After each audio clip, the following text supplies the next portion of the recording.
अस्सलाम वालेकुम students. Classification of elements जो कि एक छोटा सा टॉपिक है चैप्टर 5 का। ठीक है।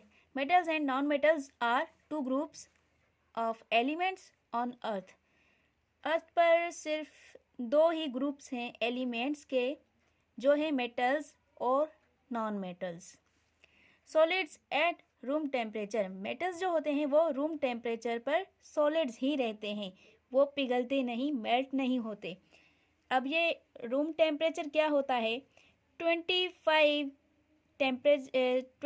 डिग्री सेंटीग्रेड जो टेम्परेचर है उसे रूम टेम्परेचर कहा जाता है।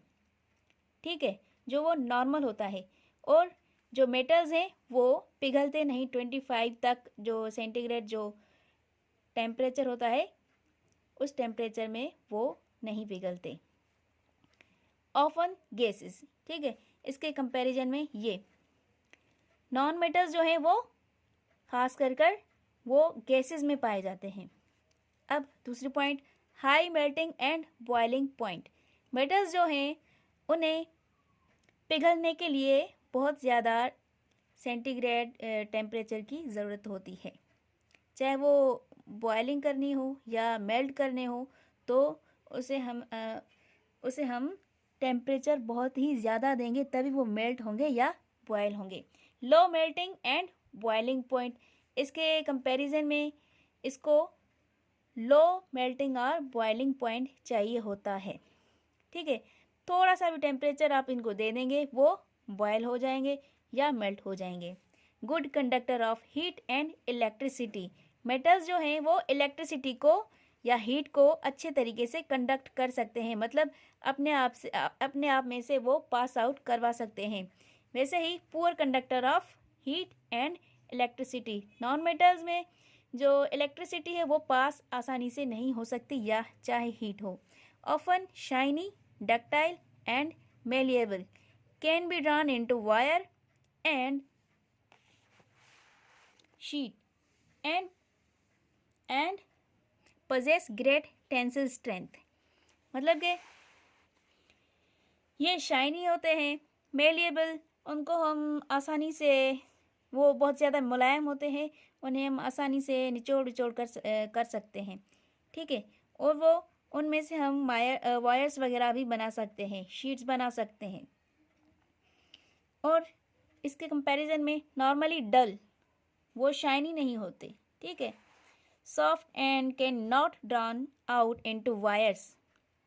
सॉफ्ट तो होते हैं पर उनसे हम वायर्स नहीं बना सकते। और मेड इनटू फ्लैट शीट्स, और ना ही हम उनसे कोई शीट्स वगैरह बना सकते हैं। Now get to the compounds and mixtures. Compounds या मिक्सचर्स क्या होते हैं सुने। Compounds, chemical combination of 2 or more elements. अब हम पीछे पढ़कर आए थे कि 2 या उससे ज़्यादा के हम एलिमेंट्स को मिलाकर एक मॉलिक्यूल बना सकते हैं। वैसे ही 2 या ज़्यादा को एलिमेंट्स को मिलाकर हम क्या बना सकते हैं? Compound. Could be broken down into elements. हम इनको एलिमेंट्स में, अगर हमने इनका एक कंपाउंड बना लिया है तो हम इनको अलग भी कर सकते हैं एलिमेंट्स में। While elements can not be broken down into simpler form any further. जबकि हम एलिमेंट को खुद को हम सिंपलर फॉर्म्स में अलग नहीं कर सकते। ठीक है, various elements combine in different ratios to give different compounds. बहुत ही मुख्तलिफ तरह के एलिमेंट्स जो हैं, मुख्तलिफ उनके रेशोज हम लेकर मुख्तलिफ कंपाउंड्स बना सकते हैं। Water composed of oxygen and hydrogen is therefore a compound. हमने जैसे एक मॉलिक्यूल बनाया हाइड्रोजन और ऑक्सीजन को लेकर, हम इनसे कंपाउंड भी बना सकते हैं, हम उसे कंपाउंड भी बोल सकते हैं। कंपाउंड इसलिए बोल सकते हैं क्योंकि हमने दो अलग एलिमेंट्स लिए थे, एक ऑक्सीजन था, दूसरा हाइड्रोजन था। ठीक है, कार्बन डाइऑक्साइड। अब ये एक मिसाल के तौर पर ले लें कि हमने ऑक्सीजन के लिए 2 एटम्स, कार्बन का लिया 1, यहाँ पर मेंशन नहीं है। जिस किसी भी एलिमेंट का कोई एक एटम लिया जाता है तो उसको सिर्फ नेम ही लिखा जाता है। सी कार्बन की पहचान है, ये सिंबल है कार्बन को पहचानने की, ठीक है। तो हमने लिया सी, मतलब कि इसका एक एटम हो गया कार्बन का, ठीक है। O2 मतलब कि डाई, मतलब कि दो, ऑक्साइड मतलब कि ऑक्सीजन, दो एटम्स लिए गए ऑक्सीजन के, तो ये क्या बना, कार्बन डाइऑक्साइड गैस बन गई। कॉमन साल्ट, ये भी एक कंपाउंड है। सोडियम क्लोराइड कंपाउंड है, जैसे कि Na सोडियम, Cl क्लोराइड, एक इसका लिया गया एटम और एक इसका, तो बना क्या, कॉमन सॉल्ट और sodium chloride. Washing soda, sodium carbonate, ये इनका एक फॉर्मूला है। अब मिक्सचर, ये तो हो गया कंपाउंड। अब ये मिक्सचर क्या है, देखें मिक्सचर क्या है। Mixture combination of substances, it is made up of 2 or more substances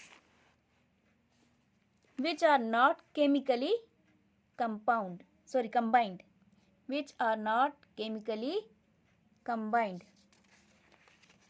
अब इसमें आप थोड़ा कंफ्यूज हो रहे होंगे तो मैं क्लियर कर दूं। यहाँ पर इन्होंने लिखा है कि केमिकल कॉम्बिनेशन, ठीक है, of 2 or more elements. Compound क्या है, कंपाउंड दो या उससे ज़्यादा एलिमेंट्स लिए गए हों, ठीक है, और उनकी केमिकल कॉम्बिनेशन करवाई हो तो हम उसे कहेंगे कंपाउंड, ठीक है, ये जहन में रखना। अब आप ये देखें मिक्सचर क्या है। अब मिक्सचर क्या है, कॉम्बिनेशन ऑफ सब्सटेंसेस, इसमें क्या था, कॉम्बिनेशन ऑफ एलिमेंट्स, ये थे एलिमेंट्स, ये है सब्सटेंसेस। इसमें फर्क क्या आ गया, इसमें हो गया एलिमेंट्स, इसमें हो गए सब्सटेंसेस, ठीक है। यहाँ पर दो या उससे ज़्यादा एलिमेंट्स होंगे, यहाँ पर होंगे दो या उससे ज़्यादा सब्सटेंसेस, ठीक है। और एक चीज़ और, ये केमिकली कंबाइंड होता है, ठीक है, मतलब इनका कॉम्बिनेशन हुआ होता है chemically, but it is made up of 2 or more substances which are not chemically combined। ये पॉइंट दूसरी आ गई इसमें, which are not chemically combined, ये जो होते हैं वो केमिकली कंबाइंड नहीं होते, ठीक है। अब इसमें फ़र्क देखें मिक्सचर्स और कंपाउंड्स में। मिक्सचर्स में क्या है, पहली point, mixtures made up of 2 or more substances that are not chemically combined। यही बात जो मैंने पहले बताई, ये केमिकली कंबाइंड नहीं होते और इसमें जो है दो या ज़्यादा सब्सटेंसेस होते हैं, एलिमेंट्स नहीं होते, सब्सटेंसेस होते हैं। सब्सटेंस मतलब कि कोई भी मादा हो गया। Compound made up of 2 or more elements that are chemically combined,